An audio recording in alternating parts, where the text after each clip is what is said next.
Did you know everything you think, everything you fear, and everything you believe wasn't necessarily created by you? It was installed into you. Let's get straight to it and start with MK Ultra. The CIA experimented with mind control, hypnosis, drugs, and sensory manipulation, which were all designed to discover how the human mind can be broken, shaped, and steered. So let me ask you this. Do you think it actually ever stopped after it was exposed? Or did it just evolve into something far more global, just like empire? Ladies and gentlemen, enter the pattern of war. The U.S. has played a role in nearly every major modern war. World War I, II, the Korean War, Vietnam, Iraq, Afghanistan, Syria, Ukraine, and now what's happening in Gaza. But yet somehow in every single chapter of our history books, we're always the hero, always the liberator, never the invader, never the manipulator. The pattern of war isn't just about bombs and borders, it's about installing a perception. The same pattern is repeated until it becomes a reflex. From the moment we're born, we're shaped by repetition. The Pledge of Allegiance, national anthem. They hate us for our freedom, support the troops. Oh, and of course, we're the good guys. Patterning with emotion is programming. That's how you train a society and how you manufacture consent. And it's not just with war.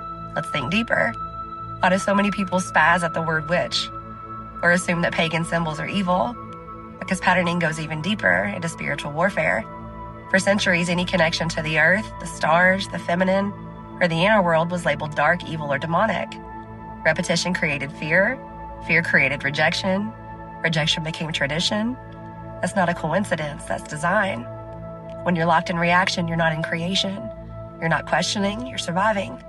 And that's where they want you, looping in the lower chakras in fight or flight, anger and lust, desperation and division. And when someone finally breaks the pattern and starts to question, they're labeled a conspiracy theorist, anti-this, anti-that. The spell is in the repetition, and the awakening is in the recognition. Start asking yourself, my love, what do I instantly react to?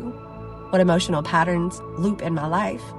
And what beliefs do I hold that I never chose? This isn't about politics, it's about perception, and how yours has been wired since birth. Through lullabies and textbooks, through headlines in history class, through repetition, emotion, and fear.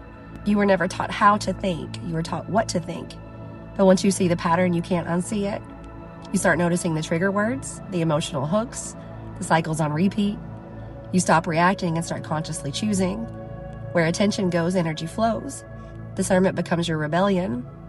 And you finally start thinking with that beautiful mind of yours, the mind connected to source and unplugged from the script. Sending love and gratitude always. May souls be with you.